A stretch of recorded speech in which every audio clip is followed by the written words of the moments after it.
নিজের মেয়ের হাজারো অপরাধ সহ্য হয়, পুত্রবধূর এক চুল পরিমাণ অপরাধ আপনার সহ্য হয় না। এটা ঠিক নয়। আপনি পুত্রবধূকে নিজের মেয়ের মতো দেখুন, আর পুত্রবধূরা তাও নিজের শাশুড়িকে মায়ের মতো দেখুন। আর মনে মনে ভাবুন, চিরকাল আপনি পুত্রবধূ থাকবেন না, আপনিও শাশুড়ি হবেন। আপনার শাশুড়িকে যদি মায়ের মতো যত্ন আপনি করেন, তাহলে আপনার পুত্রবধূর কাছ থেকে আপনিও মায়ের যত্ন পাবেন। সুপ্রিয় দর্শক, আসসালামু আলাইকুম রহমতুল্লাহ। আজকের আলোচনায় থাকবে এমন এক প্রেরণাময় ওয়াজ যা আমাদের হৃদয়কে নাড়া দেবে, মনকে করবে প্রশান্ত। আলোচনা করছেন প্রখ্যাত আলিমে দ্বীন, ইসলামিক চিন্তাবিদ আল্লামা দিলওয়ার হোসেন সাইদি রাহিমাহুল্লাহ। চলুন শুরু করা যাক। একটা জিনিস মাঝখানে আমি বলে নেই, সেটা হলো এই শাশুড়ি আর পুত্রবধূ ঝগড়া, সাপে নেউলে অবস্থা, একটা চিরন্তন অবস্থা। অবশ্য এগুলি চিত্রকঙ্গে নাই, আছে। শাশুড়ি মনে করে ছেলে যখন বিয়ে করলো, হায় রে হায়, এত কষ্ট করে ছেলেটারে মানুষ করলাম, পুরা ছেলেটারে দখল করে ফেলবো। আমি শাশুড়িরা যারা আসছেন আজকের মাহফিলে, শাশুড়িদের উদ্দেশ্যে বলি, নিজের মেয়ের হাজারো অপরাধ সহ্য হয়, পুত্রবধূর এক চুল পরিমাণ অপরাধ আপনার সহ্য হয় না। এটা ঠিক নয়। আপনি পুত্রবধূকে নিজের মেয়ের মতো দেখুন, আর পুত্রবধূরা তাও নিজের শাশুড়িকে মায়ের মতো দেখুন। আর মনে মনে ভাবুন, চিরকাল আপনি পুত্রবধূ থাকবেন না, আপনিও শাশুড়ি হবেন। আপনার শাশুড়িকে যদি মায়ের মতো যত্ন আপনি করেন, তাহলে আপনার পুত্রবধূর কাছ থেকে আপনিও মায়ের যত্ন পাবেন। আর এই ঝগড়া যদি থাকে, সংসার কিছুতেই ভালো থাকতে পারে না। গেল শাশুড়ি পুত্রবধূ। এবার স্বামী স্ত্রী। স্বামী স্ত্রীর ভিতরে মোহব্বত আল্লাহর এক নিয়ামত। কোন আলহামদুলিল্লাহ। হযরত আয়েশা সিদ্দিকা রাদিয়াল্লাহু তাআলা আনহা বলেছেন, রাসূলুল্লাহর ঘরের ভিতরে কোনো দৌলত ছিল না, কিন্তু ঘরটা মোহব্বত দিয়ে ভরা ছিল। আমি গ্লাসে পানি পান করে গ্লাসটা যখন রেখে দিতাম, যেখানে আমি ঠোঁট লাগাইয়া পান করতাম, আমার নবী গ্লাসের সেই জায়গায় মুখ লাগাইয়া পানি পান করতেন। আমার দেশে বহুত স্বামী আছে, স্ত্রী বিয়ে করছে তো মনে করে যে আমি তো নওয়াবজাদা নসরুল্লাহ খান, আর বউ সারাদিন তুমি কাজ করবে। কেন সারাদিন বউ কাজ করবে? আপনি একটু কাপড়টা ধুইতে পারেন না? আপনি একটু তার থালা বালিটা ধোয়ার ব্যাপারে একটু সাহায্য করতে পারেন না? আপনি একটু তরকারি কোটার ব্যাপারে যেটা আপনি পারেন একটু সাহায্য করতে পারেন না? ঘরটা একটু আপনি গুছাইতে পারেন না? আপনি কোন বড় লাটের বড় লাট?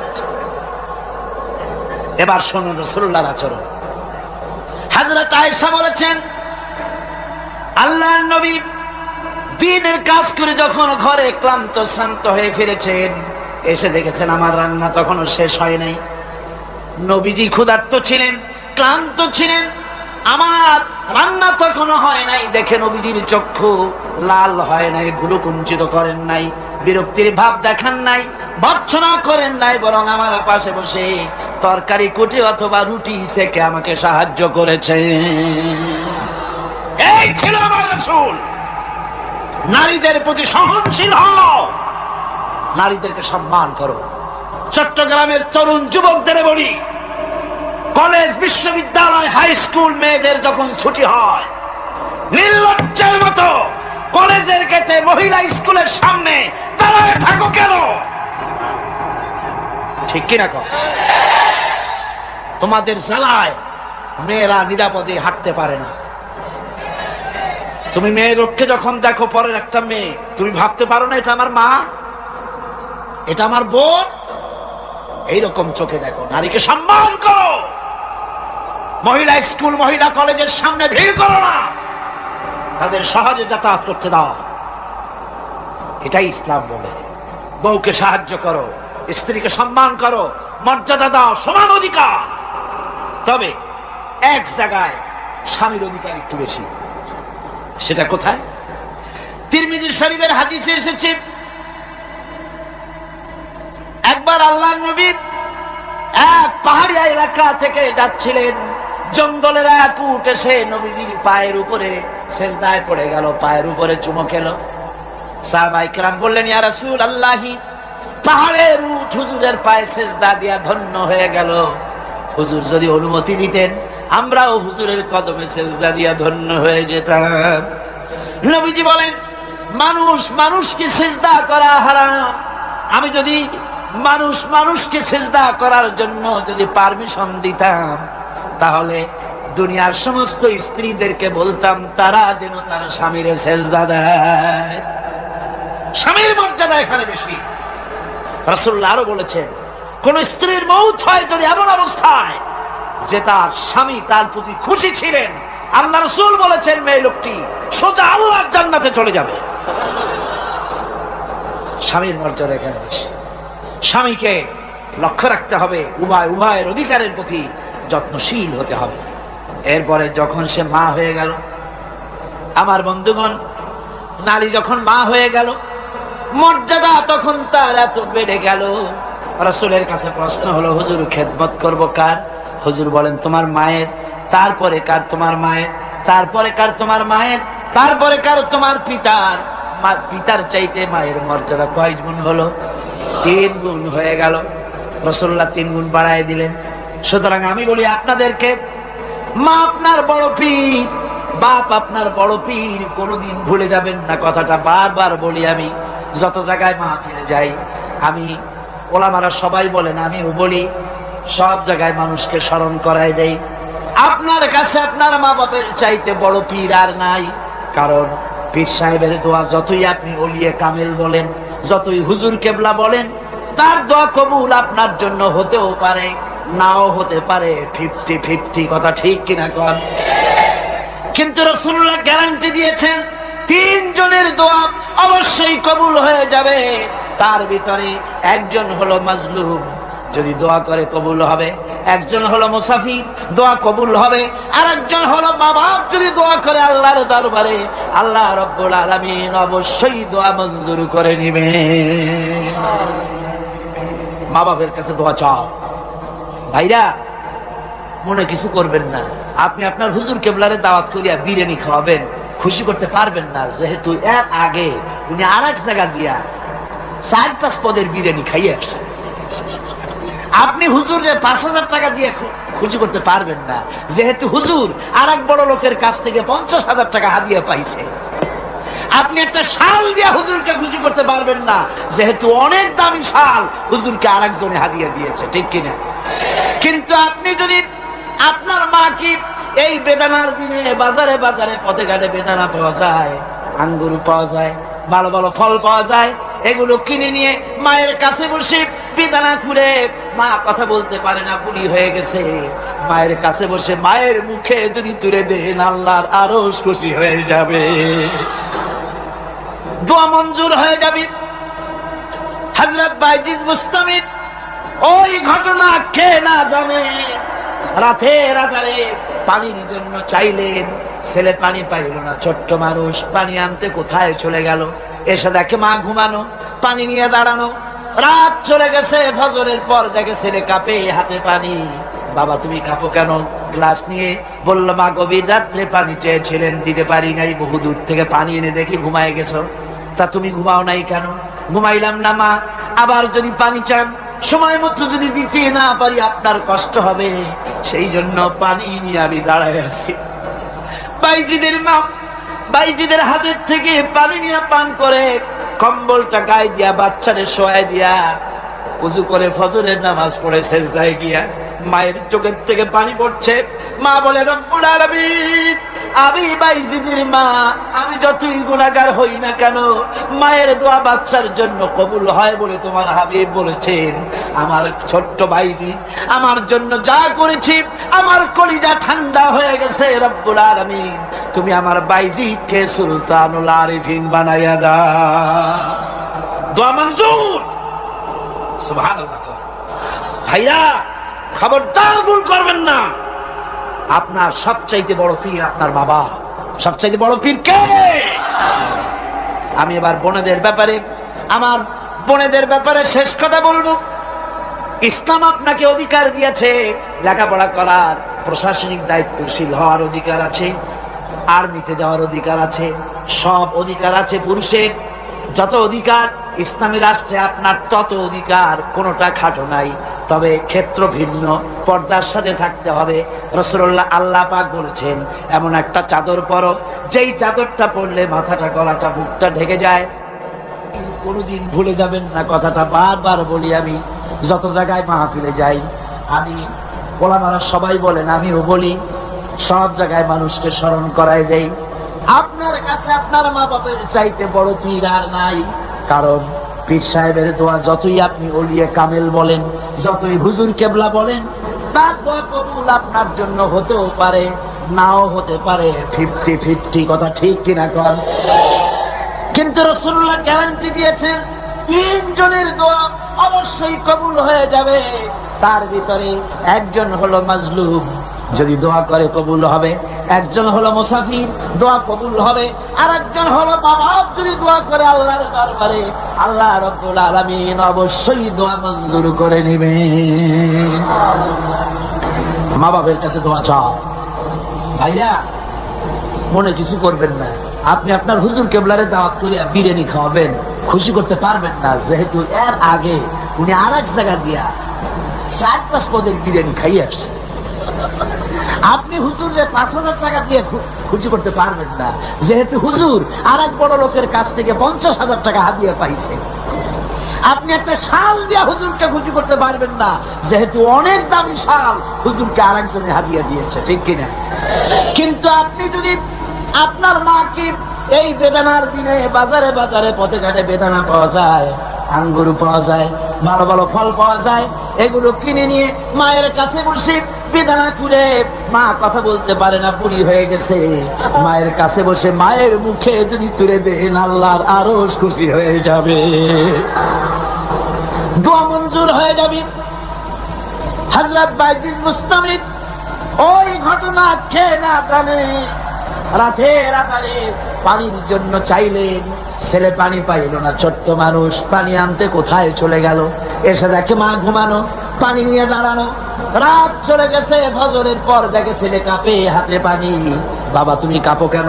গ্লাস নিয়ে বলল, মা গভীর রাত্রে পানি চেয়েছিলেন, দিতে পারি নাই, বহু দূর থেকে পানি এনে দেখি ঘুমায় গেছো। তা তুমি ঘুমাও নাই কেন? ঘুমাইলাম না মা, আবার যদি পানি চান সময় মতো যদি দিতে না পারি আপনার কষ্ট হবে, সেই জন্য পানি নিয়ে আমি দাঁড়ায় আছি। বাইজিদের মা বাইজিদের হাতের থেকে পানি নিয়ে পান করে, কম্বলটা গায়ে দিয়া বাচ্চারে শোয়ায় দিয়া ওযু করে ফজরের নামাজ পড়ে সেজদায় গিয়া মায়ের চোখের থেকে পানি পড়ছে। মা বলে, রব্বুল আলামিন, আমি বাইজিদের মা, আমি যতই গুনাহগার হই না কেন, মায়ের দোয়া বাচ্চার জন্য কবুল হয় বলে তোমার হাবিব বলেছেন।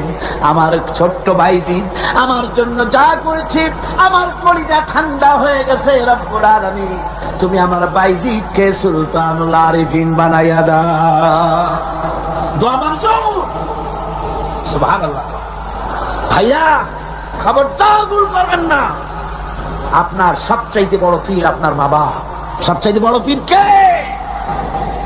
আমি এবার বোনেদের ব্যাপারে, আমার বোনেদের ব্যাপারে শেষ কথা বলবো। ইসলাম আপনাকে অধিকার দিয়েছে লেখাপড়া করার, প্রশাসনিক দায়িত্বশীল হওয়ার অধিকার আছে, আর্মিতে যাওয়ার অধিকার আছে, সব অধিকার আছে পুরুষের। যত অধিকার ইসলামী রাষ্ট্রে আপনার তত অধিকার, কোনোটা খাটো নাই। তবে ক্ষেত্র ভিন্ন, পর্দার সাথে থাকতে হবে। রাসূলুল্লাহ আল্লাহ পাক বলেছেন এমন একটা চাদর পরো যেই চাদরটা পরলে মাথাটা, গলাটা, বুকটা ঢেকে যায়। এমন চাদর পরো, ব্যাংকে চাকরি করা যাবে, অফিসে চাকরি করা যাবে, কলেজে বিশ্ববিদ্যালয়ে চাকরি করা যাবে, ব্যবসা করা যাবে, সব করা যাবে। তবে পর্দার ভিতরে থেকে বেপর্দা হলে পরে জাহান্নামে যাওয়া লাগবে। জোরে কর নাউজুবিল্লাহ। পর্দার সাথে আপনাদের থাকতে হবে। আমার মা বোনেরা, চাদর পরে, বোরখা পরে, বোরখার চাদর ছেড়ে দিন না। দেখবেন একটা জিনিস লক্ষ্য করেন, বোরখা নাই, মাথার চুল টুল ছেড়ে দিয়ে লিপস্টিক লাগাইয়া মেকআপ পরে, তারপরে যদি কোনো দোকানে যান মার্কেটিং করতে, সেলসম্যান দেখেই কবে, আপা আসেন আসেন, ভাবি সাহেব আসেন। আর যদি একটা বোরখা পরে যান, বলবে খালাম্মা বসেন। একটা অজানা একটা পুরুষ আপনার আপা কইলো, ভাবি কইলো, এতে মজা না? আপনাকে খালাম্মা বলে সম্মান করলো, সম্মান করতে হয়। সুতরাং বোরখা পরে, চাদর পরে। ইসলাম আপনাকে যে বোরখা পড়তে বলেছে, চাদর পড়তে বলেছে, আপনার সম্মানের জন্য, আপনার মর্যাদার জন্য। মা বোনদের ব্যাপারে সর্বশেষ কথা, অনেকের বাড়িতে চাকর চাকরানি থাকে, কাজের মেয়েরা থাকে, কাজের ছেলেরা থাকে, থাকে না? থাকে না?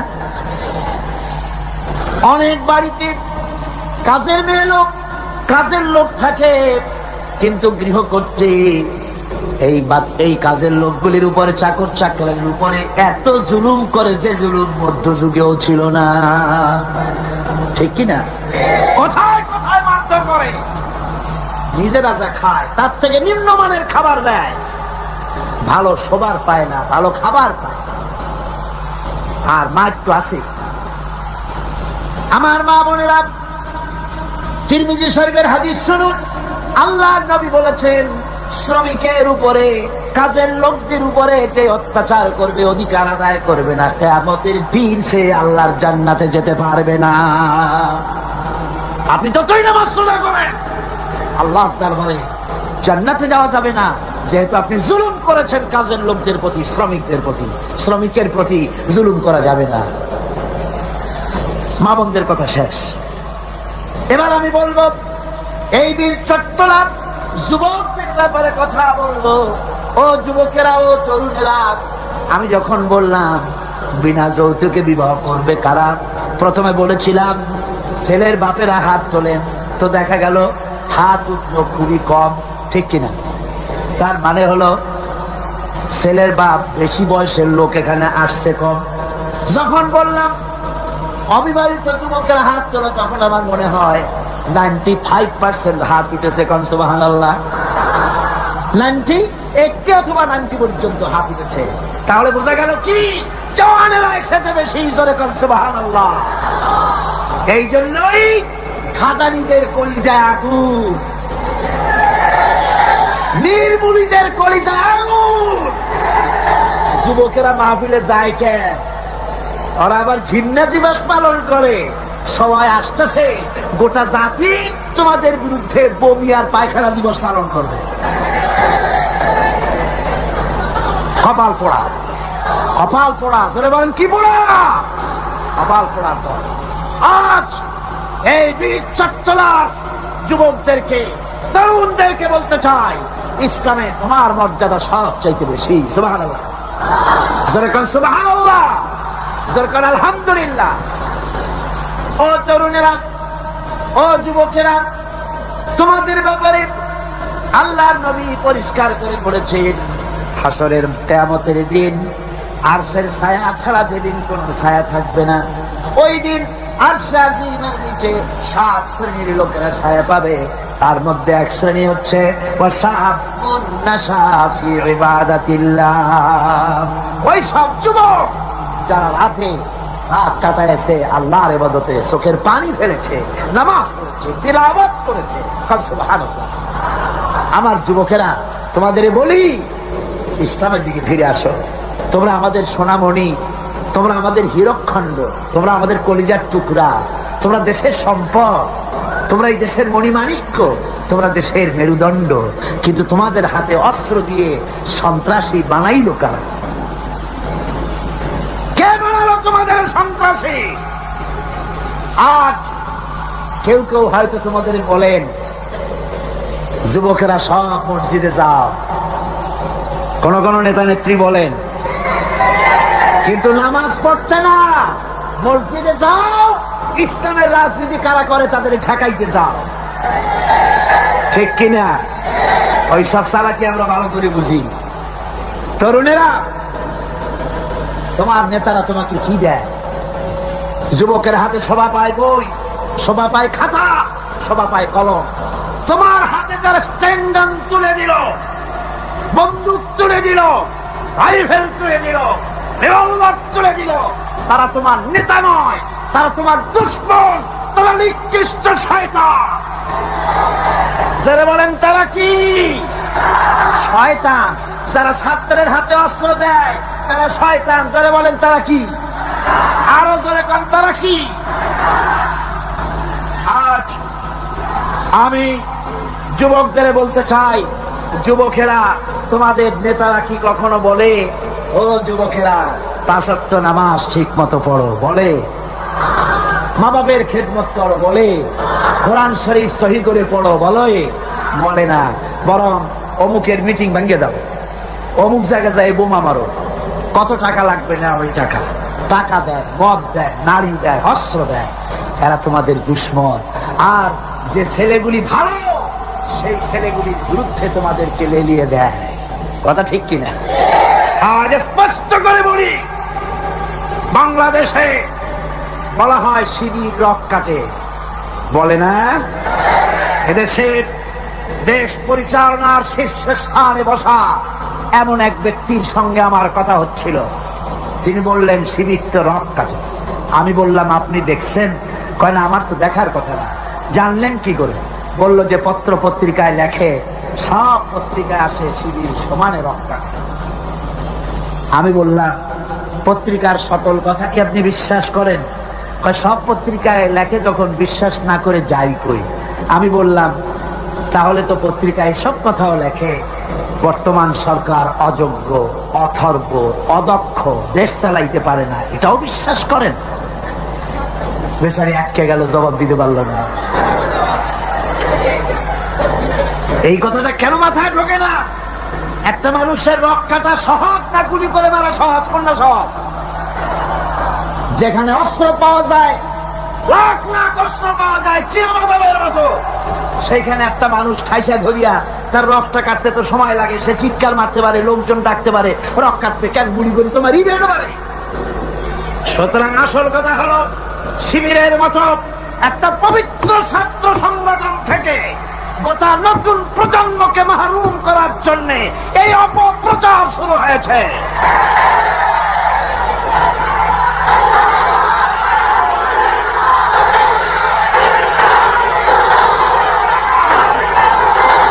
আমার মুসলমান ভাইরা,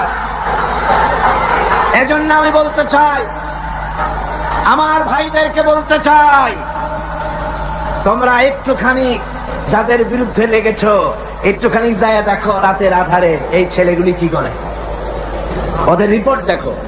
কোরআন শরীফ কয়বার পড়তে হয় তার রিপোর্টে লিখে দিতে হয়, নামাজ 5 ওয়াক্ত পড়ে কিনা লিখতে হয়। আমি জিজ্ঞেস করি চট্টগ্রামবাসীদের কাছে, শিবির এই চট্টগ্রামের এত বড় বিরাট শহরে কোন দোকানে বাকি খাইয়া পয়সা দেয় নাই? একজন বলুন। মেয়ের দিকে খারাপ চোখে তাকায়, মেয়ে হাইজাক করেছে, কাকে গুলি করেছে, কোথায় ডাকাতি করেছে? বরং আপনারা, ওরা যখন সভ্যদারি করে একটু খোঁজ নিয়ে, ওরা জানে না, এইরকম খোঁজ নিয়া দেওয়ালের কাছে গিয়ে কান লাগায় দেখেন কলেজের ভার্সিটির এই ছেলেগুলি, ওরা কোরআন সরাসরি পড়ে নাই, বাংলায় কোরআন হাদিস বুঝেছে, রাত্রি বেলায় কিভাবে আল্লাহর দরবারে কান্দে, কিভাবে তাহাজ্জুদের নামাজ পড়ে, আর কিভাবে ওদের কলিজার, ওদের ভাই 70টি নেতার কর্মী শাহাদাতের নাজরানা আল্লাহর দরবারে পেশ করেছে পর্যন্ত।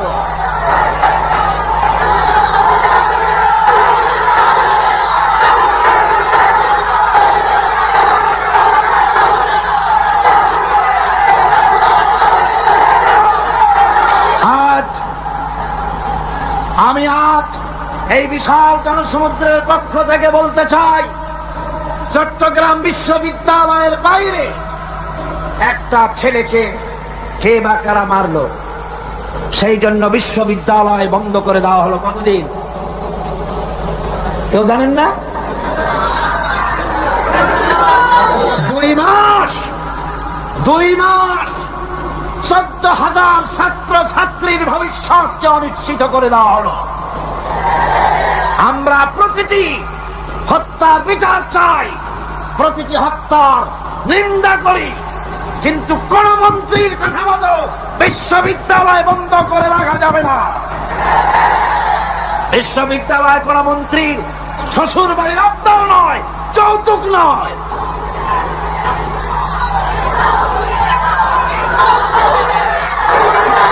আজ চট্টগ্রামে বিবেক সম্পন্ন লোকদের কাছে আমি আপিল করে গেলাম, বিশ্ববিদ্যালয়কে খুলে দিতে হবে।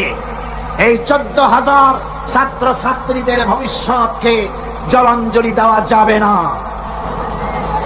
আপনারা একটা কথা শোনেন, পৃথিবীতে দেশ শুধু বাংলাদেশ না, আরো দেশ আছে না? সন্ত্রাসের কারণে ভারতের ইউনিভার্সিটি বন্ধ হয়েছে বছরে কয়দিন? কন ইউরোপে কয়দিন, আমেরিকা কয়দিন, বাংলাদেশে বন্ধ হয় কেন? তার কারণ পেঁয়াজ রসুন যেমন এখন ভারত থেকে আমদানি করা লাগে, মুরগির ডিমের থেকে কসমের ডিম আমদানি করা লাগে, সুই থেকে শুরু করে প্লেনের পার্টস পর্যন্ত ভারত থেকে আনা লাগে। বাংলাদেশ এখন ভারতের কলোনি, ভারতের মার্কেট, ঠিক কিনা? সুতরাং পেঁয়াজ রসুন যেমন আমদানি করা লাগে, ডাক্তার, ইঞ্জিনিয়ার, প্রফেসর তাও যেন ভারত থেকে আনা লাগে। এই জন্য কলেজ বিশ্ববিদ্যালয় বন্ধ করে দেওয়া হচ্ছে।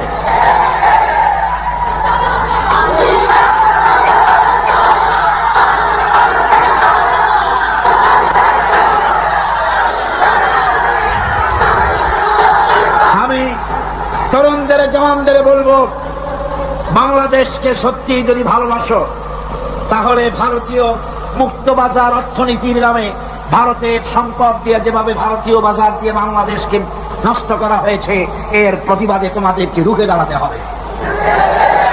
মুক্তিযোদ্ধাদেরকে বলবো, মুক্তিযোদ্ধারা তোমরা যারা জীবন দিয়ে, রক্ত দিয়ে পাকিস্তানি সৈন্যদের বিরুদ্ধে লড়ে এই ভূখণ্ডকে একটা সম্পূর্ণ বাংলাদেশে পরিণত করার জন্য জীবন আর রক্তের বিনিময় দেশ স্বাধীন করেছিলে, মনে রেখো, একটা দেশের নামের পরিবর্তনে বা সে দেশের পতাকার পরিবর্তনে দেশের মানুষের ভাগ্যের পরিবর্তন হয় না।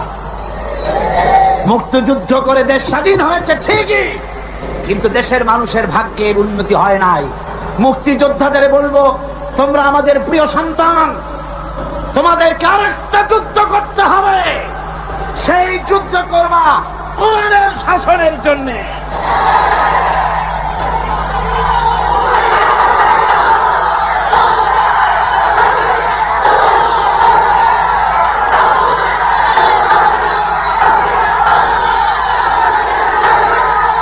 মুক্তিযোদ্ধারা, সমস্ত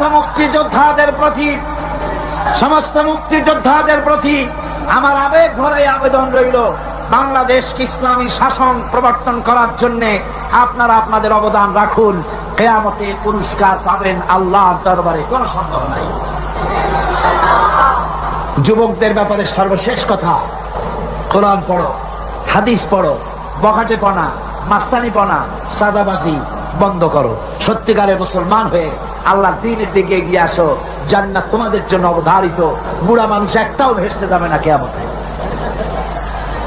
বুড়া মানুষ একটাও ভেসতে যাবে না, কালো মানুষ একটাও ভেসতে যাবে না। বুড়া মানুষরা আবার অসন্তুষ্ট হবেন না। আপনি যখন ভেসতে যাবেন, আল্লাহ আপনারে জওয়ান বানায় দিবেন, কারণ ভেসতে এত নিয়ামত যা বুড়ারা খাইয়া হজম করতে পারবে না, ভেসতে নষ্ট করে ফেলাবে। এই জন্য সব সমবয়স্ক বয়স্ক আল্লাহ করে দিয়ে দিবেন। কান সুবহানাল্লাহ। জওয়ানদের ব্যাপারে এই আবেদন রইল। আর একটি কথা না বললে নয়, সেটা হচ্ছে এনজিও। সেটা কি? এনজিও। বাংলাদেশে বড় রকমের একটি সমস্যা এনজিও। সব এনজিও খারাপ তা নয়, কয়েকটা এনজিও আছে ইসলামের মারাত্মক শত্রু।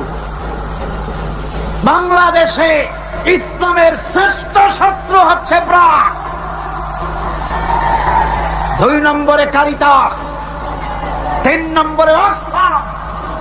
52টা ইসলাম বিদ্বেষী এনজিও বাংলাদেশে কাজ করছে। আমাদের দেশে বামপন্থীরা এতদিনে খয়রাত করতো, ভিক্ষা করা ছাড়া উপায় থাকতো না, যেহেতু রাশিয়া তো শেষ। এনজিওরা এদের সকলকে চাকরি দিয়ে দিছে। আর এদের পত্রিকা হলো, এনজিওদের পত্রিকা হলো, ওর নাম রাখছে জনকণ্ঠ, আসলে এটার নাম হলো জঘন্য কণ্ঠ। এই জঘন্য কণ্ঠ আজকের কাগজ, ভোরের কাগজ, সকালের কাগজ, বাংলা বাজার, সবুজ বাংলা, আলামী, যতগুলি পত্রিকা সব ভারতের টাকা দিয়া পত্রিকাগুলি পরিচালিত হয়। এনজিওরা এই পত্রিকার মাধ্যমে ওলামাদেরকে ফতোয়াবাজ বলে গালি দেয়, ঠিক কিনা? ওরা নিজেরা মতলববাজ, তাই আলেমদের বলে ফতোয়াবাজ। ওরা তুত গাছ লাগাইছে, জানেন তো তুত গাছ? বগুড়ায় গেলাম, ওরা কয় যে আলেমেরা সব তুত গাছ কাটছে। আমরা আলেমদের খাইয়ে খাইয়ে কাম নাই, তুত গাছ কাটবো। তুত গাছ লাগাইছো না তোমরা? কেন তুত গাছ লাগিয়েছ? আমার দেশে সুতার প্রয়োজন, রেশমের এত কাপড় পরবে কোন বড় লোক? তারপর যদিও রেশমি কাপড় দরকার আমি মানলাম, সেজন্য এক জায়গায় শত শত বিঘা জমি কেন, সেখানে তোমরা তুত গাছের চাষ করো। কিন্তু মাইলের পর মাইল রাস্তার দুই ধারে তুত গাছ লাগাইয়া উদ্দেশ্যটা কি? কারা সংরক্ষণ করবে? কারা পোকা চাষ করবে? কারা তুত আহরণ করবে? আসল উদ্দেশ্য কি জানেন? আসল উদ্দেশ্য হলো দেশ যাতে বনায়ন করে দেশ সমৃদ্ধ না হয়। একটা মেহগনি গাছ লাগালে 15 বছর পর মেহগনি গাছের দাম হবে 20,000 টাকা, সেখানে তুত গাছ 20 বছর পরে দাম হবে না 10 টাকাও। বাংলাদেশের এই বনায়নের বিরুদ্ধে তুত গাছ লাগিয়ে তারা বড় বড় গাছ লাগাবার পথকে বন্ধ করে দিচ্ছে। সুতরাং এই বদনাম যদি তোমরা আমাদের দাও, শোনো, এই বদনাম যদি আমাদের দাও আলেমেরা তুত গাছ কাটে, এই তুত গাছ দিয়েই আমরা তোমাদের ভূত ছাড়াবো ইনশাআল্লাহ। আজ শহর সমূহে আপনি যদি মসজিদ বানাতে চান জায়গা পাবেন না, ভূমি প্রশাসন থেকে বলবে জায়গা নাই। কিন্তু কারিতাস, অক্সফাম, এনজিওরা যদি জায়গা কিনতে চায়, চাষ বানাবার জন্য জায়গা চিনতে চায়, এই চট্টগ্রাম শহরে জায়গার অভাব হবে না। ঠিক কিনা কন? জোরে বলেন ঠিক কিনা? অদূর ভবিষ্যতে বাংলাদেশকে লেবানন এবং বৈরুত বানাবার একটা ষড়যন্ত্র নিয়ে এনজিওরা তারা কাজ করে যাচ্ছে। তারা আমাদের দেশের গরিব মানুষদেরকে খ্রিস্টান বানাচ্ছে। সুতরাং এনজিওরা তাদের অপতৎপরতা যদি বন্ধ না করে, তাহলে এই বাংলাদেশের 11.5 কোটি মুসলমানের মধ্য থেকে আবার টিপু সুলতানের জন্ম হবে, ফকির মজনু শাহর জন্ম হবে। আমরা এনজিও পিটাইয়া বঙ্গোপসাগর পার করে দেব।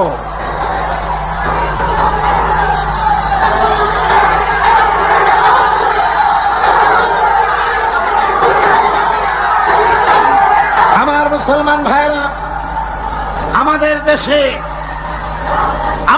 দেশে সব এনজিও খারাপ তা কিন্তু আমি বলি নাই। 800 এনজিও কাজ করে, তার মধ্যে 600 এনজিও বাংলাদেশি, বহু ভালো ভালো কাজ করে। আর বিদেশি 200-র ভিতরে 52টা এনজিও কাজ করে ইসলামের বিরুদ্ধে।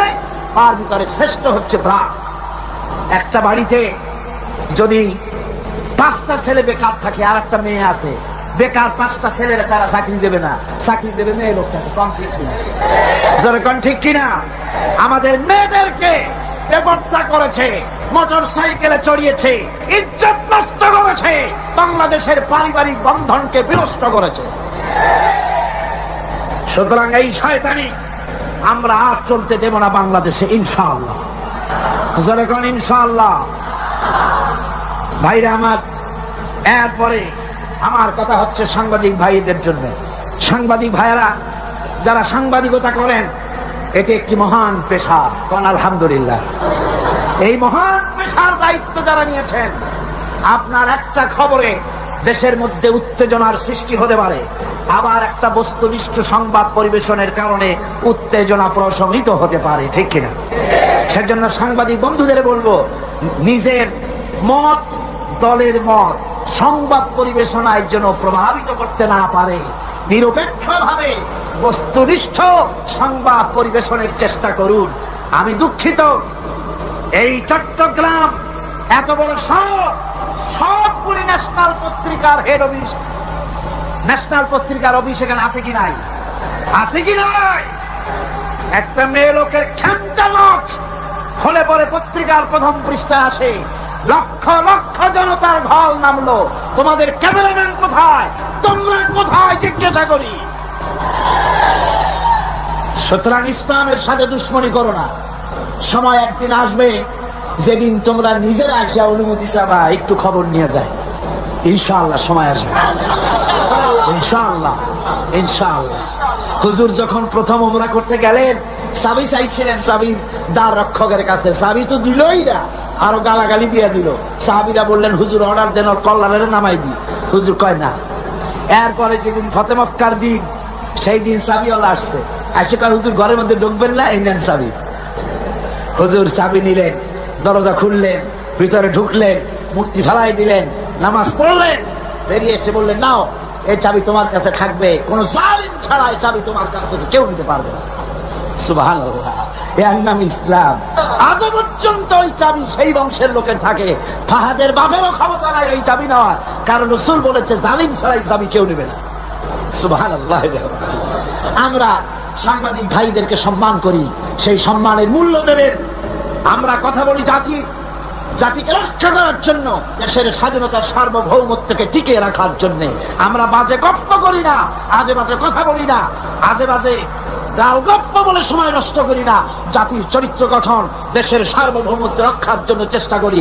দেশ যদি আক্রান্ত হয়, জীবন দেবে যারা বসে আছে, ঠিক কিনা? যারা বলেন ঠিক কিনা?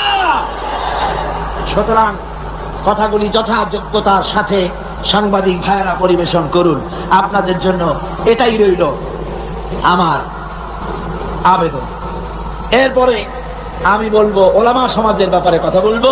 বক্তৃতা শেষ করে নিয়ে আসছি, মুনাজাতের দিকে এগিয়ে যাচ্ছি।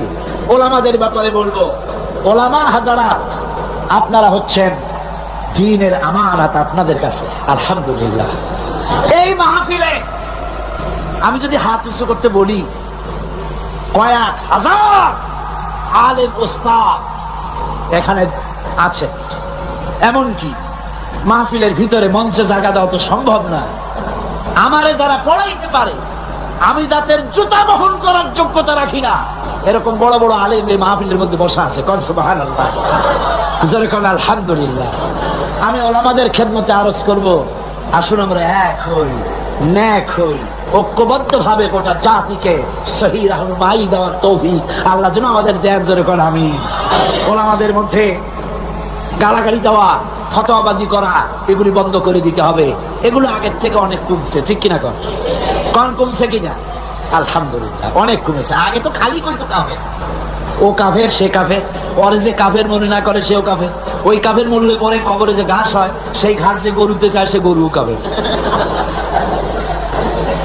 আবার সিলেটে আছে দল্লিন আর জল্লিন নিয়ে ঝগড়া। হায় রে কপাল, এমন ঝগড়া দল্লিন আর জল্লিন। কোন কিয়ামতে কি আল্লাহ জিজ্ঞেস করবে যে তুমি দল্লিন না জল্লিন? কোন জিজ্ঞেস করবে নাকি? একজন পীর সাহেব মার খাইলেন, জম্মের মার খাইলেন, উনি দল্লিনের পক্ষে, জল্লিন ওলারা পিটাইছে। তারপরে পীর মার খাইলে মুরিদদের অবস্থা কি হয় তা তো বুঝে। পরের দিন হাট বাড়ছিল, মারামারি লাগে গেল। এ বলে তুমি কি কয়? আমি দল্লিন। আমি তো দল্লিন। পিটির উপরে দিল বসায়। হাট বারের মার লোকেরা কয় ভাই তুমি আমার ধামাটা ধরো, আমার কিলটা দিয়ে আসে। একটা শুকনা শাকনা ছেলে, সে বলতেছে আল্লাহ আমি যেন কেউ, আমি গরিব মানুষ, শুকনা মানুষ, আমি যেন কোনো দলের সামনে পড়ি না, আমার একটু বাড়ি তুমি পুষাই দাও। এই বলে মারামারি সারা বাজারে মায় দোকানের গলি দিয়ে আসতে বাইর হয়েছে যেন কেউ না দেখে। কিন্তু কপাল খারাপ, দুই দিক দিয়ে দুইজন আছে, দুই হাত ধরছে। একজনে বলে এই বেটা কি বল, আমি কিন্তু দল্লিন, তুই কি? ওই হাত যে ধরছে সে কয় আমি কিন্তু দল্লিন, সাবধান হয়ে কথা বলবি, তুই কি? যুবক ছেলে কয় ভাই আল্লাহর কসম আমি মোটে নামাজই পড়ি। তারা দল্লিন আর জল্লিন কি? সামান্য সামান্য জিনিস নিয়ে ফতোয়াবাজি করার, গালাগালি করার কোনো মানে হয় না। ওলামায়ে কেরামদেরকে আজ এগিয়ে আসতে হবে, নেতৃত্ব হাতে নিতে হবে। বাংলার জনগণ তাকিয়ে আছে ওলামাদের দিকে। কোন আলহামদুলিল্লাহ, জোরে কোন আলহামদুলিল্লাহ। আলেমদেরকে ঐক্যবদ্ধ হওয়ার তৌফিক আল্লাহ দান করুন। তবে একটা ষড়যন্ত্র থেকে আমি জাতিকে হুঁশিয়ার করে দিতে চাই, সেটা হলো অনেক লোক আমাদের দেশে বিদেশ থেকে আসেন, নামের আগে ওলিয়ে কামেল লেখেন, আওলাদ রাসূল লেখেন, ফেদায়ে মিল্লাত লেখেন, আমার দেশে নসিহত করতে আসেন, কিন্তু নিজের দেশে বাবরি মসজিদ যখন ভেঙে গেল একটা টু শব্দ করার সাহস হয় না।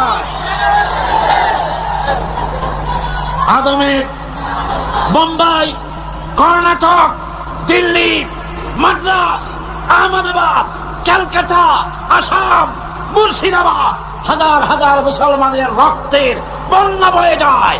কংগ্রেসের পা চাটা গোলাম বাংলাদেশে ওলিয়ে কামেল হিসেবে আমরা মেনে নিতে পারি না। যদি বাপের ছেলে হও, তাহলে ইন্ডিয়ান পার্লামেন্টে দাঁড়ায় বলো, নরপশুরা, ওটা নরসীমা না, নরপশু। আমরা খুশি হতাম যদি বলতে পারতেন তোমার এই পার্লামেন্টে জিন্দিগিতে আর একটা মুসলমান আসবে না যতক্ষণ 24 ঘন্টার ভেতরে এই মসজিদ যদি বানায় না দাও বাবরি মসজিদ।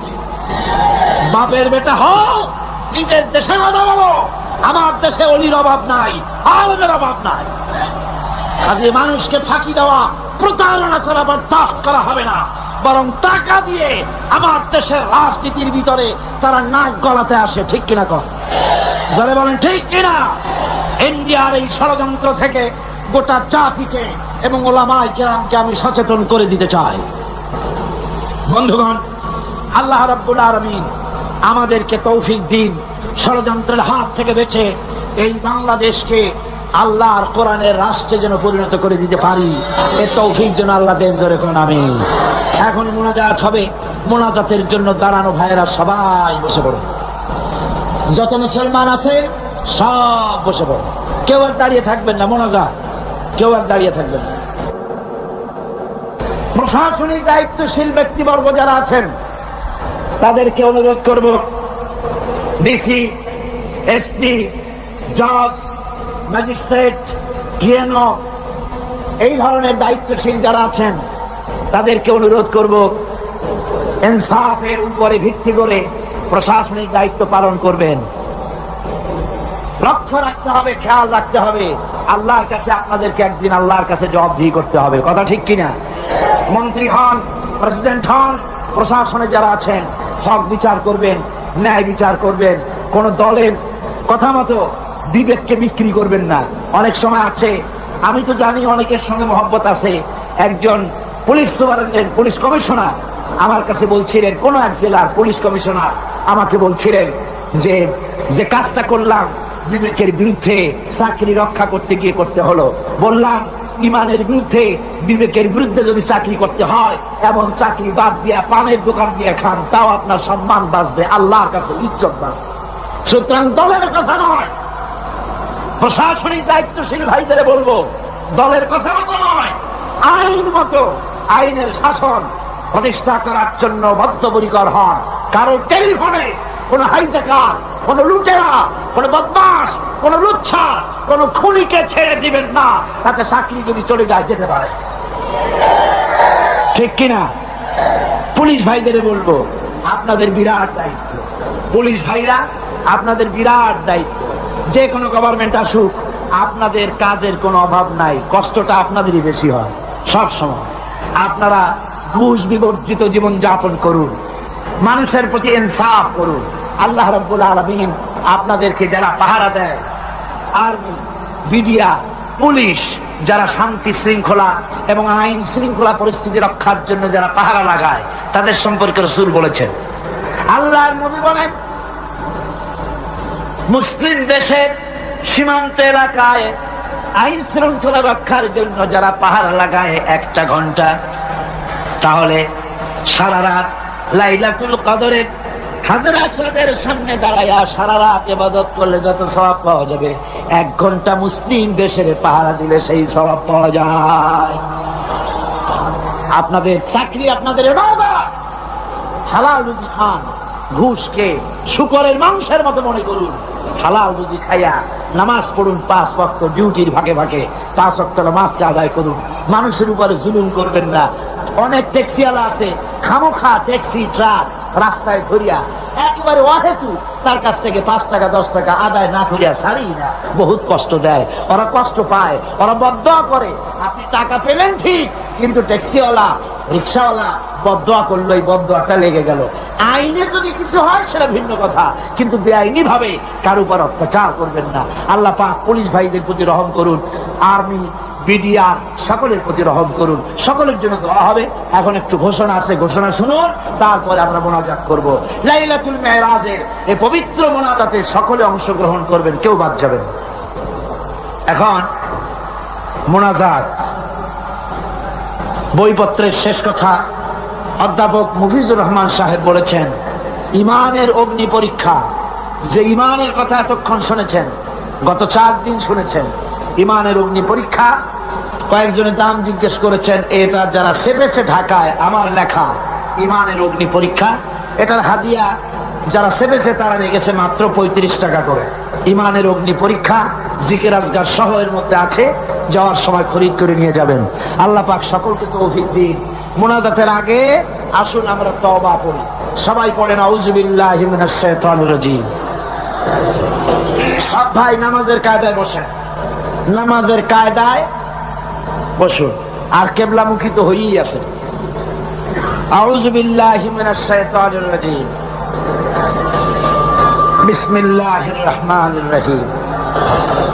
আস্তাগফিরুল্লাহ আস্তাগফিরুল্লাহ আস্তাগফিরুল্লাহ রাব্বি মিন কুল্লি যামবি ওয়া আতুবু ইলাইহি লা হাওলা ওয়ালা কুওয়াতা ইল্লা বিল্লাহিল আলিয়্যিল আযীম।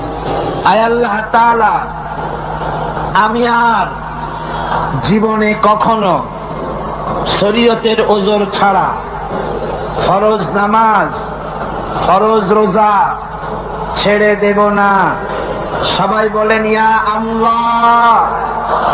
এই মুহূর্ত থেকে মদ, জুয়া, মিথ্যা, সুদ, ঘুষ, জেনা, অশ্লীলতা, পাপাচার, মিথ্যা, অহংকার, সব রকমের কাবায়ের থেকে তোমার কাছে তওবা করতেছি। তওবা ইয়া রব্বি, তওবা ইয়া রব্বি, তওবা ইয়া আল্লাহ, তওবা ইয়া আল্লাহ, তওবা ইয়া আল্লাহ। লা ইলাহা ইল্লাল্লাহু মুহাম্মাদুর রাসূলুল্লাহ। আশহাদু আল লা ইলাহা ইল্লাল্লাহু ওয়াহদাহু লা শারীকা লাহু ওয়া আশহাদু আন্না মুহাম্মাদান আবদুহু ওয়া রাসূলুহু। আল্লাহুম্মা আমিন। রব্বানা যালামনা আনফুসানা ওয়া ইন লাম তাগফির লানা ওয়া তারহামনা লানাকুনান্না মিনাল খাসিরিন। রব্বানা যালামনা আনফুসানা ওয়া ইন লাম তাগফির লানা ওয়া তারহামনা লানাকুনান্না মিনাল খাসিরিন। রব্বানা লা তুযিগ কুলুবানা বা'দা ইয হাদাইতানা ওয়া হাব লানা মিন লাদুনকা রাহমাতান ইন্নাকা আনতাল ওয়াহ্হাব। রব্বুল আলামিন 5 দিন ব্যাপী কোরআন শরীফের তাফসীরের মাহফিলের আজকের এই শেষ দিনে গভীর রজনীতে কোরআনে কারীম সামনে নিয়া লক্ষ লক্ষ পুরুষ আর নারী একত্রিত হয়ে গুনার বোঝা মাথায় নিয়ে তোমার দরবারে হাত উঠাইছি। রব্বুল আলামিন, এই 5 দিনে আলোচনা করতে গিয়ে আমি মানুষ, বলার মধ্যে যদি কোনো ভুল করে থাকি আমি বিনীতভাবে তোমার কাছে মাপ চাই। আয় আল্লাহ, তোমার বান্দাদের দিল থেকে, স্মৃতি থেকে সে ভুল কথাগুলি মিটাইয়া দাও। আর হক কথা যা বলেছি আল্লাহ, তেলাওয়াত হয়েছে, দরুদ সালাম হয়েছে, আলোচনা হয়েছে, জিকির আজগার হয়েছে, সওয়াবটুকুন জনাবে মুহাম্মদুর রাসূলুল্লাহ সাল্লাল্লাহু আলাইহি ওয়াসাল্লামের রূহ মুবারকে পৌঁছায়া দাও।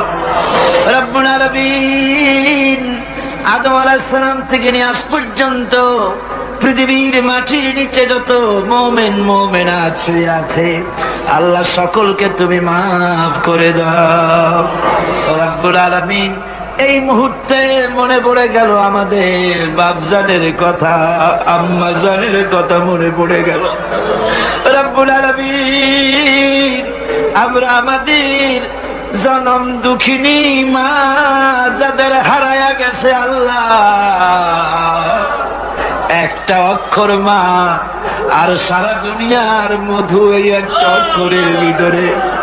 ওই মা যার বিদায় হয়ে গেছে, আল্লাহ কবরটারে বেহেশতের বাগান বানাইয়া দাও।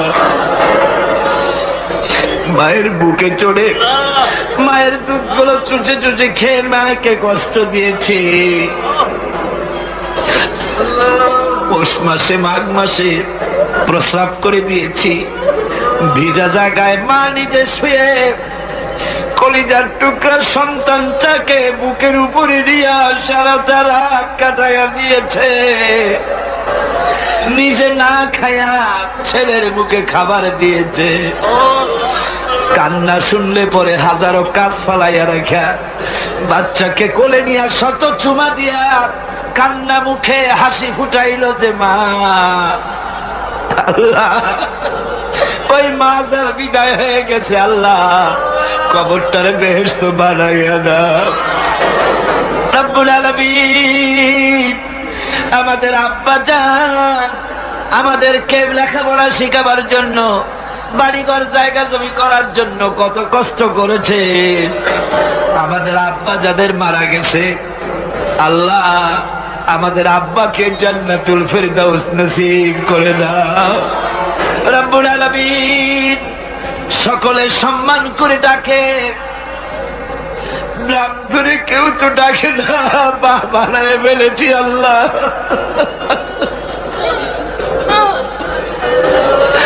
নাম ধরে ডাকে তো বাপে আর মায়। আল্লাহ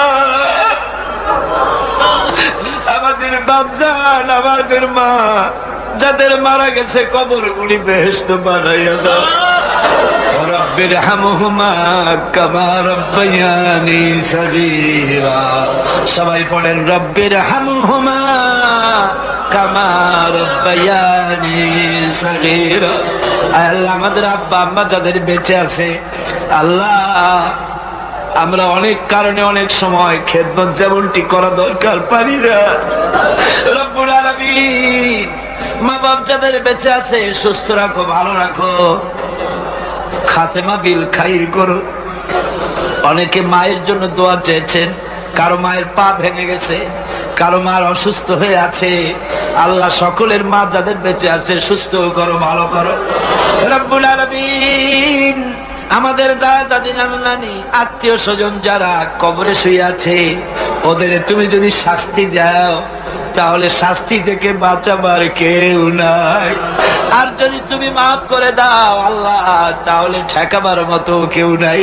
আল্লাহ তুমি দয়া করে আমাদের মুরব্বিয়ান পীর মুর্শিদ যারা মারা গেছে সকলকে মাফ করে দাও। রব্বুল আলামিন গারাঙ্গিয়ার ছোট হুজুর মারা গেছে, আল্লাহ আমাকে বড় মোহাব্বত তিনি করতেন, আমিও বড় সম্মান করতাম। আল্লাহ গারাঙ্গিয়ার হুজুরের রুহের পরে সব পৌঁছায় দাও। রব্বুল আলামিন বাঁশখালীর হুজুরের রুহের পরে সব পৌঁছায় দাও। তাদেরকে জান্নাতুল ফেরদাউসের মেহমান বানাইয়া দাও। রব্বুল আলামিন আজকে তোমার আওলাদের রাসূলকে দেখে আসলাম, সৈয়দ আব্দুল্লাহ আল বাদারী। চেহারা দেখলে মনে হয় না যে আর দুই একদিনও বাঁচবে। আল্লাহ আওলাদের রাসূল আমরা তার জন্য দোয়া করি, আল্লাহ তুমি হায়াতে তৈয়বা দাও। চট্টগ্রাম বাসীদের জন্য বিরাট নেয়ামত। আয় আল্লাহ আওলাদের রাসূল আব্দুল আহাদ আল মাদানী, আল্লাহ বারবার আমাকে বলতেছিলেন দোয়া করেন যেন ঈমানের সাথে মরতে পারি। আল্লাহ তোমার এই আওলাদের রাসূল যখন নিবা কলেমার উপরে নিয়ে নিও। আল্লাহ যতদিন বেঁচে থাকেন তিনি, তুমি দয়া করে তারে সুস্থ রেখে দিও। রব্বুল আলামিন এবার আমরা দুনিয়ার মুসলমানদের জন্য কথা বলি মাবুদ, ওরা আমাদের ভাই। আল্লাহ চেচনিয়ার মুসলমানেরা রাশিয়া কর্তৃক ঘেরাও হয়ে গেছে, ওদের অস্ত্র নাই, ওদের পালাবার জায়গা নাই। আল্লাহ চেচনিয়ার মুসলমান গুলির হেফাজত করো। আল্লাহ বসনিয়ার মুসলমান গুলি হেফাজত করো। মুসলমান মারতে মারতে শেষ করে দিল। আল্লাহ তুমি আমাদের উপরে রাগ করো না। আয় আল্লাহ কাশ্মীরের মুসলমান গুলি ভারতের জালিম সরকার মেরে মেরে শেষ করে দিল। আল্লাহ কাশ্মীরে স্বাধীন বানাইয়া দাও, বসনিয়ারে স্বাধীন বানাইয়া দাও, চেচনিয়ারে স্বাধীন বানাইয়া দাও, আলজেরিয়া স্বাধীন বানাইয়া দাও। সোমালিয়ার মানুষ না খেয়ে মরে গেল, আল্লাহ তাদের খাবার দাও। আল্লাহ আমাদের অনেক দোষ, অনেক গুনাহ আছে, স্বীকার করি। আমরা নাফরমান তাও স্বীকার করি, আমরা গুনাহগার তাও স্বীকার করি। কিন্তু আল্লাহ আমাদের তো একটা ভালো পরিচয় আছে বাবু, সে ভালো পরিচয়টার দিকে একটু তাকাও। আমাদের ভালো পরিচয় হলো আমরা তোমার হাবিব মুহাম্মদ সাল্লাল্লাহু আলাইহি সাল্লামের উম্মত। আল্লাহ রব্বুল আলামিন, এবার আমরা নিজেদের কথা বলি। গুনাহ করে করে পিছনের জীবনটাকে নষ্ট করে ফেলেছি।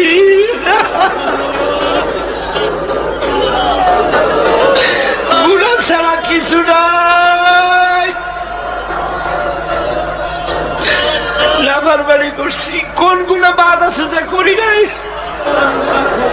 আয় আল্লাহ, কিয়ামতের দিন তুমি যদি জিজ্ঞেস করো যৌবনকাল কেমনে কাটাইছো, জবাব দেওয়ার পথ রাখি নাই। তুমি যদি জিজ্ঞাসা করো টাকা কামাই করেছো কোন পথে, জবাব দেওয়ার পথ রাখি নাই। তুমি যদি জিজ্ঞাসা করো খরচ করেছো কোন পথে, জবাব দেওয়ার পথ রাখি নাই। আল্লাহ গো, তো আমাদের কাছে তোমার যা দেনা ছিল তুমি সব শোধ করছো। আমাদের চোখ দিয়েছো, নাক দিয়েছো, কান দিয়েছো, বিবেক দিয়েছো, বউ দিয়েছো, বাচ্চা দিয়েছো, টাকা দিয়েছো, পয়সা দিয়েছো। যার যোগ্যতা রাখি না তাও দিয়েছো। তোমার দেনা তো তুমি শোধ করে দিয়েছো, কিন্তু বান্দা হিসাবে মনিবের যা পাওনা আছে আমরা তো কিছুই শোধ করতে পারি নাই। আয় আল্লাহ, এই ঋণ শোধ করার একটাই পথ আছে। আল্লাহ আমাদের তুমি মাফ করে দাও। আল্লাহ আল্লাহ আল্লাহ, তুমি একটু তোমার এই চট্টগ্রামের দিকে একটু তাকাও, তোমার আরশ থেকে একটু তাকাও, তোমার আরশ থেকে একটু তাকাও। তোমার বান্দা বান্দিরা কেমনে কান্দে দেখো। আমার ভাইরা মাথা নিচু করে কান্দেন, ভালো করে কাঁদেন, চোখের পানি বালা। রাসূলুল্লাহ বলেছেন জাহান্নামের আগুন 7টা দরিয়ার পানিতে নেমে না, চোখের পানিতে নেমে যায়। আল্লাহ জাহান্নামের আগুনে আমরা জ্বলতে পারবো না। আল্লাহ জাহান্নামের আগুন আমাদের জন্য তুমি হারাম করে দাও। রব্বুল আলামিন তুমি তাকাও। আয় আল্লাহ, এইভাবে করে যদি মায়ের কাছে দাঁড়াইয়া যদি মা মা বলে কান্দা, এমন নিষ্ঠুর মা কি আছে যে কোলে না নিয়ে পারত? আল্লাহ মায়ের চাইতে 1,00,000 গুণে মায়া তোমার বেশি, আমাদের রহমতের কোলে উঠাইয়া না। রব্বুল আলামিন এই 5 দিনের তাফসীরের মাহফিলের যারা স্বেচ্ছাসেবক ছিল, রাত দিন খাইয়া না খাইয়া, রাত দিন জেগে জেগে কাজ করতে করতে চেহারাগুলি কালো হয়ে গেছে। আল্লাহ এই স্বেচ্ছাসেবক গুলির জন্য জাহান্নাম হারাম বানাইয়া দিও। আল্লাহ আল্লাহ মাওলানা শামসুদ্দিন, আল্লাহ তুমি তার চোখ নিছো, আমরা চোখ ফেরত চাই। শামসুদ্দিনের চোখ ভিক্ষা চাই। আয় আল্লাহ, অধ্যাপক মুফিজ সাহেব, মাওলানা আবু তাহের সাহেব, আহসানুল্লাহ সাহেব, জওয়ান মানুষগুলো ইসলামের কাজ করে করে বুড়া হয়ে যেতেছে। শাহজাহান চৌধুরী, এই ধরনের যত আছে, মুমিনুল হক চৌধুরী, আল্লাহ তোমার এই দিনের খাদেমগুলির চেহারার দিকে তাকায় দেখো। আল্লাহ সকলের নাম তো আমার মনে আসে না। আল্লাহ তোমার দিনের খাদেমদের তুমি কবুল করো। আল্লাহ রব্বুল আলামিন লাইলাতুল মেরাজ, মেরাজের রাত্রে বড় আশা করে কোরআন শরীফ সামনে নিয়া তোমার দরবারে হাত তুলেছি। আল্লাহ, তুমি আমাদের খালি হাতে ফিরাইয়া দিও না। যত মা বোন এসেছেন আল্লাহ, মা বোনদেরকে পর্দা থাকার তৌফিক দাও। ব্যাধি থাকলে মাফ করে দাও। স্বামীর নির্যাতন থাকলে আল্লাহ ভালোবাসায় পরিণত করে দাও। নিঃসন্তানীকে সন্তান দান করে দাও। মা বোন যারা এসেছেন খাদিজার মতো, ফাতেমার মতো বানাইয়া দাও রব্বুল আলামিন। এই বাংলাদেশে কোরআনের শাসন চালু হয়েছে, একটা বারের জন্য দেখার তৌফিক দিয়া দাও। আয় আল্লাহ, দুনিয়ার অফিসগুলি যত রাত হতে থাকে অফিসগুলি বন্ধ হয়ে যায়, আর রাত যত বাড়ে তোমারও রহমতের অফিস তত কর্মচঞ্চল হয়। আয় আল্লাহ, এখন রাত দুপুর হয়ে এসেছে, তোমার রহমতের দরজাগুলি খোলা হয়ে গেছে। আল্লাহ, রহমতের নজর দিয়া তাকাও। আমার ভাইরা মাথা নিচু করিয়া চক্ষু বন্ধ করে কান্দে। যার যা মনে চাওয়ার আছে চান, আমি ছাড়িয়া দিলাম। এবার আপনারা চান, যার যা মনে আছে বলার আছে, দুঃখ আছে, কষ্ট আছে, বলেন আর কান্দে।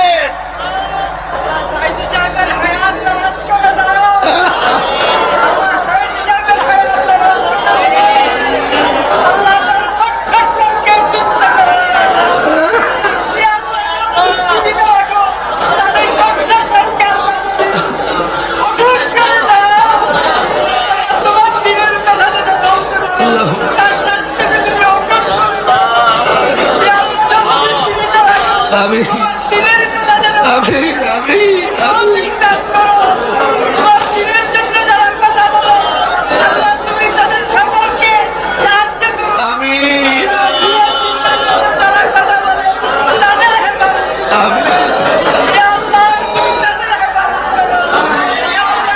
আমি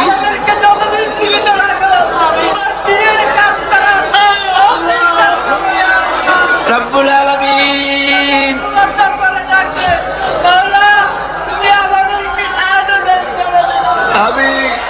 আয় আল্লাহ তাআলা, এই মাহফিলের ভিতরে যত মানুষ এসেছে, আয় আল্লাহ তুমি মেহেরবানি করে আমাদের সকলের জন্য জাহান্নাম হারাম বানাইয়া দাও। আল্লাহ, আরেকখানা দোয়া করি, লাইলাতুল মেরাজে তাফসীরের মাহফিলের দোয়া কবুল হবে বলে আল্লাহ বলতেছে। আল্লাহ, এর মধ্যে বহুত মানুষ আছে মক্কা দেখে নাই, মদিনা দেখে নাই।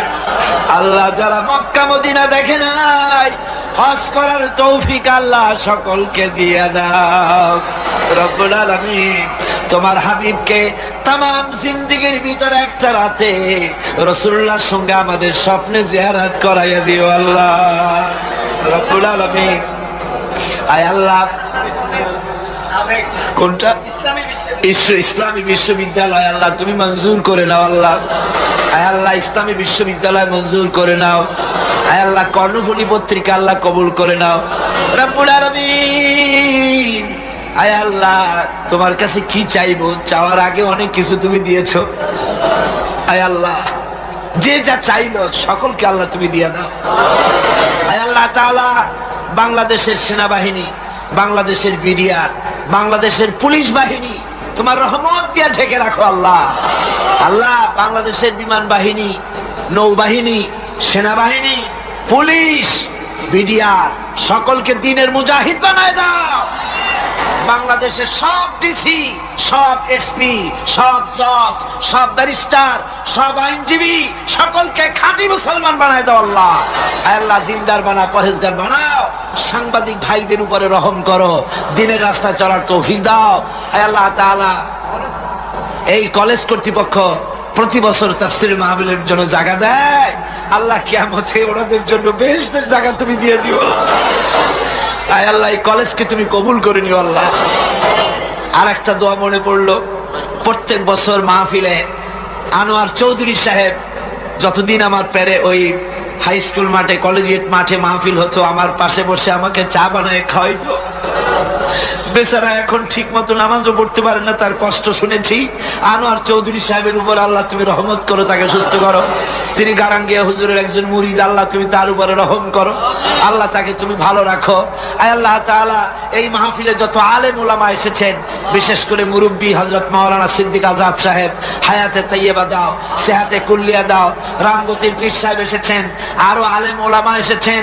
যারা যত আলেম এসেছেন আল্লাহ সমস্ত আলেমের রোগ ব্যাধি দূর করে দাও, তাদের স্বাস্থ্য ভালো করে দাও, তাদেরকে সহি রাহনুমাই করার তৌফিক দাও। হাই স্কুল, কলেজ, ইউনিভার্সিটির শিক্ষক যারা এসেছেন তাদের উপর খাস রহমত নাজিল করো। মাদ্রাসার ছাত্র, কলেজের ছাত্র, ইউনিভার্সিটির ছাত্র, ছাত্র যুবক যারা আসছে সকলের উপরে রহম করো। আয় আল্লাহ, মা বোনদের উপরে রহম করো। আয় আল্লাহ, কেউ যেন এই মাহফিল থেকে কেউ যেন খালি হাতে ফেরত না যায়, রহমত দিয়া সকলের হাত ভরে দাও। বাইতুল শরীফের পীর সাহেবের জন্য দোয়া করুন, তিনি অসুস্থ, ডায়াবেটিসে ধরেছে।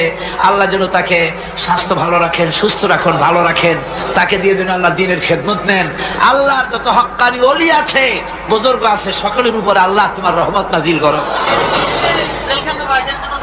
জেলখানার ভিতরে যারা মজলুম আছে আল্লাহ তাদেরকে তুমি রহম করো। আল্লাহ,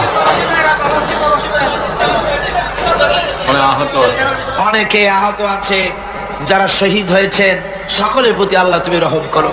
আমি এখন আমার নিজের জন্য আপনাদের কাছে একটা কথা না বলে পারি না। আমার নিজের জন্য একটা কথা আমি বলি। সে কথাটা হলো, বিগত 14-15 বছর পর্যন্ত আমি ডায়াবেটিক পেশেন্ট। এই রোগ হলে পরে নানান রকমের বড় বড় রোগ শরীরে আসে। আমি আপনাদের কাছে দোয়া চাই, কোরআনে কারিমের যে খেদমতটুকু করার তৌফিক আল্লাহ দিয়েছেন, আমার এই রোগ যেন এই পথে আমার বাধা না দেয়। এই কোরআনের খেদমত যেন মৃত্যু পর্যন্ত করতে পারি। আর আমার মৌত যখন আসবে, আল্লাহ তুমি সাক্ষী, আমার কলিজায় আমার স্ত্রী, আমার ছেলে মেয়ের মহব্বত যত বেশি, তার থেকে বেশি মহব্বত করি আল্লাহ তোমারে, তোমার হাবিবরে, তোমার কোরআনে, তোমার ইসলামকে। আল্লাহ, আল্লাহ এই রাস্তায় আমার শাহাদাতের মওত নসিব করে দাও। আল্লাহ, আয় আল্লাহ আমার শাহাদাতের মওত নসিব করে দাও। আল্লাহ, এই স্কুল, কলেজ, ইউনিভার্সিটিতে শিবিরের ছেলে মেয়েগুলো যে কাজ করে, ওদের বাড়তে বাড়তে শেষ করে দিল। আল্লাহ, আল্লাহ শহীদ গুলিকে জান্নাতে ফেরদাউসে জায়গা দিয়ে দিও। ওদের সাথে যারা শত্রুতা করে আল্লাহ তাদেরকে ওদের বন্ধু বানিয়ে দিও। বাংলাদেশ কোন দিকে যাচ্ছে আমরা বুঝতে পারতেছি না। আল্লাহ, বাংলাদেশে একটা শান্তিপূর্ণ সমাধান করে দাও। আল্লাহ, আল্লাহ আমাদের সকলের দোয়া কবুল করো, সকলের দোয়া কবুল করো। এবার সকলে আকাশের দিকে দুটি হাত উঁচু করে দেন, আল্লাহর ডাকেন, আল্লাহর ডাকেন। কান্দেন বাইরা, কান্দেন। আর কানবেন কবে? আজই তো কান্দার দিন। দুটি হাত আকাশের দিকে তুলে বলেন, ইয়া আল্লাহ, বলেন ইয়া আল্লাহ, ইয়া আল্লাহ, ইয়া রহমান, ইয়া রহিম, ইয়া হাইয়ু, ইয়া কাইয়ুম, ইয়া আল্লাহ, আল্লাহ, ইয়া আল্লাহ। আমাদের কান্নার আওয়াজ মদিনায় পৌঁছে দে খোদা।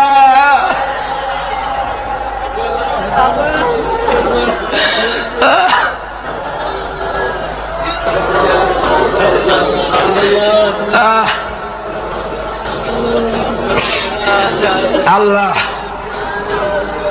বাংলাদেশে কোরআনের শাসন হয়েছে, একটা দিনের জন্য হলেও আমাদের দেখাই দিও। আল্লাহ, ইসলামের জন্য যারা কাজ করে তাদের উপরে রহম করো। যারা মুসলমান হলো আল্লাহ তাদেরকে খাঁটি মুসলমান বানাই দিও। আল্লাহ, যা চাইতে পারলাম না, অন্তরের অবস্থা তুমি বুঝো। আল্লাহ, আমাদের স্ত্রীদের জন্য দোয়া করি। আল্লাহ, আমাদের স্ত্রীদেরকে হেদায়েত করে দাও, তাদের পর্দানশীনা বানাও, তাদেরকে মুত্তাকি বানাও। আল্লাহ, তাদের উপরে রহমত করো, তাদের রোগ ব্যাধি ভালো করো। আল্লাহ, আমাদের ছেলে মেয়ে যা দান করেছো সবগুলিকে দিনদার বানাও।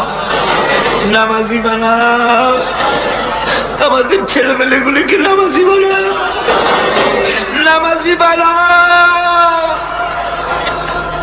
আমাদের ছেলেমেয়ের নামাজ দেখা, তাদের দিনদারি দেখে আমাদের চক্ষু যেন ঠান্ডা হয়। আল্লাহ, এইরকম ছেলে তোমার কাছে চাই। আল্লাহ, আল্লাহ আজকের দোয়া ফিরাইয়া দিও না বাবু। আমরা এই বিশ্বাস নিয়ে হাত নামাচ্ছি, যা বলছি সব তুমি কবুল করেছো।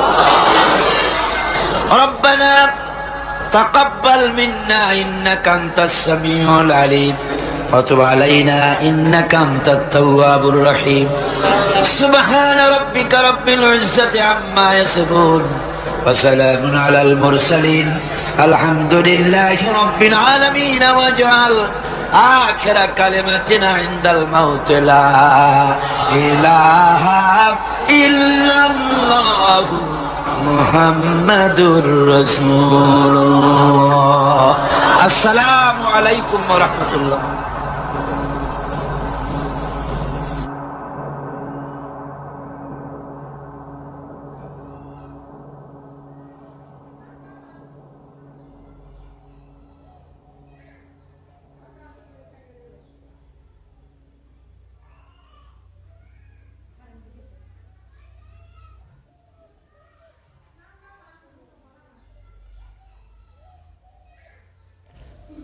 প্রিয় দর্শকবৃন্দ, আজকের আলোচনাটি এখানেই শেষ করলাম।